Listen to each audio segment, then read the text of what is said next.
ನಮಸ್ತೆ, ವಿನೋದ ಕ್ರಿಯೇಟಿವ್ ಚಾನಲ್ಗೆ ಸ್ವಾಗತ. ನೋಡಿ ಬಂಧುಗಳು, ಇವತ್ತು ಶ್ರೀರಾಮನವಮಿಗೆ ಒಳ್ಳೆ ಪಾನಕ ಮಾಡ್ಕೊಳ್ಳೋಣ.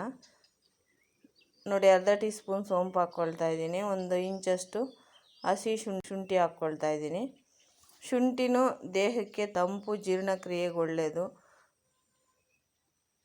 ಸೋಂಪು ಅಷ್ಟೇ, ತುಂಬ ದೇಹಕ್ಕೆ ತಂಪು ಕೊಡುತ್ತೆ ಮತ್ತು ಜೀರ್ಣಕ್ರಿಯೆಗೂ ಒಳ್ಳೆಯದು ಎರಡೂ. ಮತ್ತು 1/4 ಟೀ ಸ್ಪೂನ್ ಉಪ್ಪು ಹಾಕ್ಕೊಳ್ತಾ ಇದ್ದೀನಿ. 1/4 ಬಟ್ಲಷ್ಟು ಸಕ್ಕರೆ ಹಾಕ್ಕೊಳ್ತಾ ಇದ್ದೀನಿ. ನೀವು ನಮ್ಮ ಚಾನಲ್ಗೆ ಹೊಸಬ್ರಾಗಿದ್ದರೆ ಸಬ್ಸ್ಕ್ರೈಬ್ ಮಾಡಿಕೊಂಡು ವಿಡಿಯೋನ ಪೂರ್ತಿಯಾಗಿ ಕೊನೆ ತನಕ ವೀಕ್ಷಣೆ ಮಾಡಿ. ಒಂದು ಲೈಕ್ ಕೊಡೋದನ್ನ ಮರಿಬೇಡಿ ಬಂಧುಗಳೇ.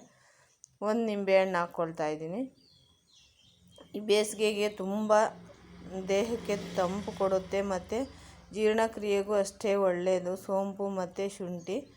ನಿಂಬೆಹಣ್ಣು ಅಷ್ಟೇ, ತುಂಬ ಕೂಲಾಗಿ ಇಡುತ್ತೆ ದೇಹನ.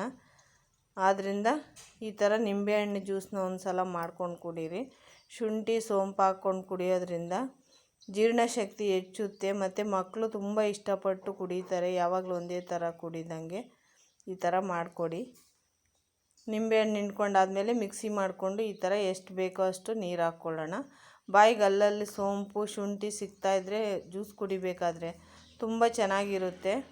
ಒಳ್ಳೆ ಫ್ಲೇವರ್ ಕೊಡುತ್ತೆ, ಬಾಯಿ ತುಂಬ ಒಳ್ಳೆ ಫ್ಲೇವರ್ ಕೊಡೋದ್ರಿಂದ ಮಕ್ಕಳು ಅಂತೂ ಇಷ್ಟಪಟ್ಟು ಕುಡಿತಾರೆ. ಒಂದು ಸಲ ಮಾಡಿಕೊಟ್ರೆ ಪದೇ ಪದೇ ಇದೇ ಮಾಡಿಕೊಡಿ ಶುಂಠಿ ಜ್ಯೂಸು ಅಂತಲೇ ಕೇಳ್ತಾರೆ.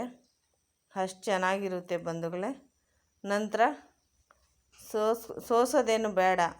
ನೀವು ಬೇಕು ಅಂದರೆ ಬಾಯಿಗೆ ಸಿಗುತ್ತೆ ಅನ್ನೋದಾದರೆ ಸೋಸ್ಕೊಳ್ಳಿ, ನಿಮ್ಮಿಷ್ಟ.